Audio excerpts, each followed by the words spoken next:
Welcome to Golf with Mitch, your 10-minute update on what's going on in professional golf. And I haven't posted for a couple days because it's been pretty slow. It's winding down. The season is winding down. We got Thanksgiving tomorrow, Christmas coming up, and the PGA Tour Fall Series just ended. And I wanted to talk about that for a few minutes, as well as a couple things with the DP World Tour, on how fall golf is essentially just priming the pump for 2026. That's the whole point of fall golf, in my eyes.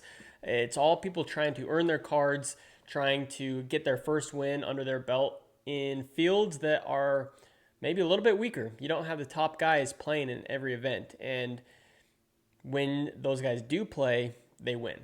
That's what we've learned this fall in the FedEx Cup Fall Series. If Scotty's playing, he's going to win. And we know that regardless, because the regular season, he is such a good player. He stands out no matter what. But wanted to recap a little bit about the fall series and the tournaments we had. We had 7 tournaments, and it started with the Procure Championship.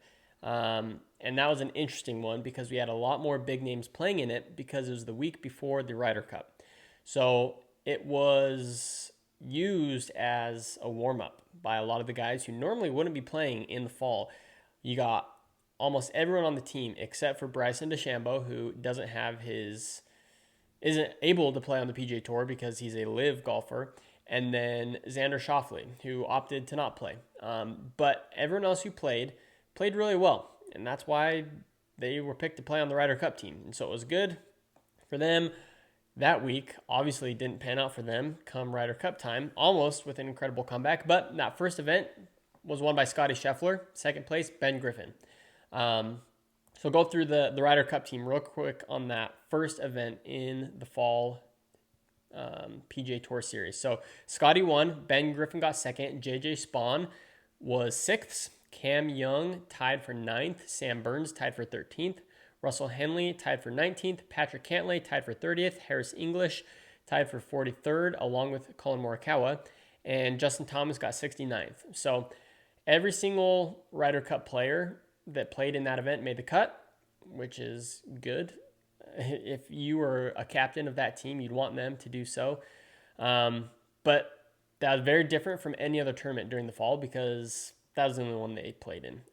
Granted, Ben Griffin did play in another one, which he won. So we'll go down the list, though, because it was either expected winners, some of the top players in the world, Ryder Cup players, or first-time winners. We had so many first-time winners this fall in the FedEx Cup that it is life-changing for those guys. So we'll talk about what exemptions they earned by winning during the FedEx Cup Fall Series for the PGA Tour, and what that means for them for 2026. But starting off with the second event was the Sanderson Farms Championship, and that was won by Stephen Fisk, his first ever career win on PGA Tour.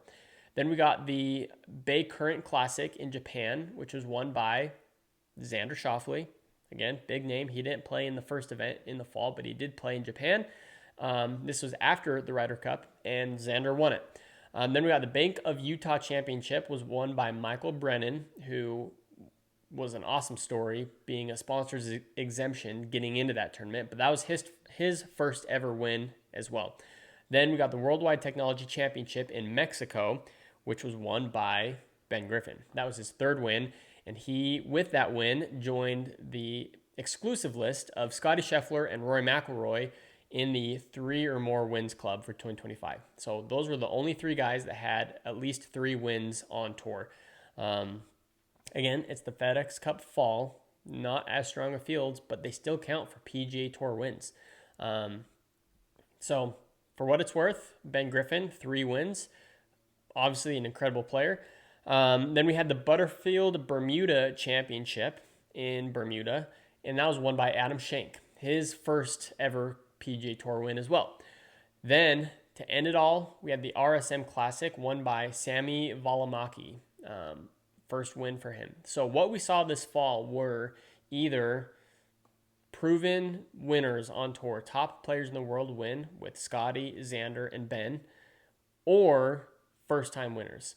So if you are a longtime PGA Tour player, one of those guys that has never won on tour or new on tour, and you're in your rookie year or maybe just turned pro, just gave up your amateur status, and you happen to play in the PGA Tour event in the fall. It's a huge, huge opportunity, big time opportunities for those guys, because they're the best chances you have probably to win. As long as guys like Scotty, Ben Griffin, Xander Schauffele aren't playing, then the field is wide open. It could be anyone. It could be some of these other career guys who have historically won a lot of tournaments, or a lot of first-time winners. So all those first-time winners get, for 2026 and 2027, exemption status. So not necessarily your full PGA Tour card, but you're exempt to a lot of those full field events. Not necessarily the signature events, but the full field events. You have exemptions into some of those. But the ones that are meaningful are, for 2026 at least, are the players at TPC Sawgrass. So all those guys who won for their first time ever are in the players for next year. They also will play in the RBC Heritage, which is the week after the Masters in Hilton Head, South Carolina. That exemption comes because of the change in the Century Tournament of Champions, which is usually the first tournament of the year. That is no longer the case because of the plantation course at Kapalua in Maui has had a lot of issues with their golf course, with the watering, irrigation. If you've seen pictures, it's really sad. The course is not bright green, lush grass like it normally is. It looks like the course is completely dead, and so that has been canceled. And so for 2026, those guys get to play in the RBC Heritage. So they get that.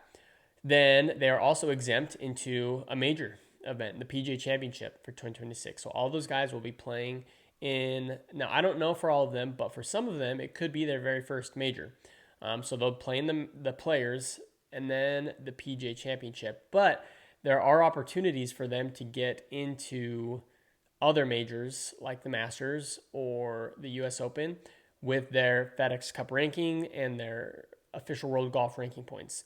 And that's important because the win during the fall gets them a nice head start for the 2026 season with FedEx Cup points. So they automatically get 500 points going into the 2026 season. So super important for those guys to get their first win on tour. Super pumped for them. Now, there is other golf going on, not just the PGA Tour Fall Series. You still got the DP World Tour.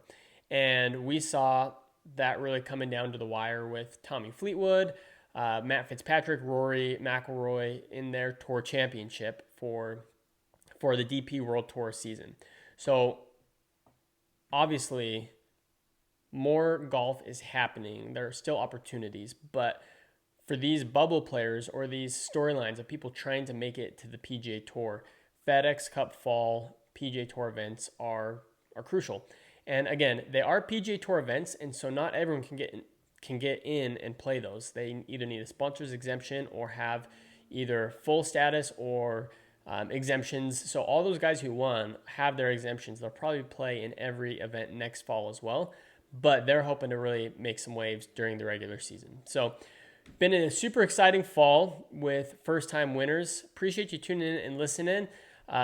With the holidays coming up and golf slowing down, probably won't be doing daily episodes, but we will keep an eye on what's going on in the news, as the off-season often is a time where things change, whether it's with Live Golf and the PGA Tour, the relationship between those two. We recently saw that Live changed their format in their offseason to moving back to 72 holes rather than 54 holes. And that kind of caused a wave, and to see if they can get their official world golf ranking points. So thank you for tuning in. Appreciate it. We will talk soon, and we'll keep an eye on what's going on in the world of professional golf. If you haven't already and you've listened this far, hit subscribe. It helps me out. I'm trying to grow this a little bit so I can keep playing golf myself, try to play in some mini tour events here locally in the Southeast. I live in North Carolina. And obviously it's an expensive hobby, especially if you're trying to play tournament golf. We have some guests coming up in the future as well to look forward to. So hit subscribe. We'll catch you soon, and happy holidays, happy Thanksgiving, and hope you enjoy some time with your loved ones, and we'll talk to you soon.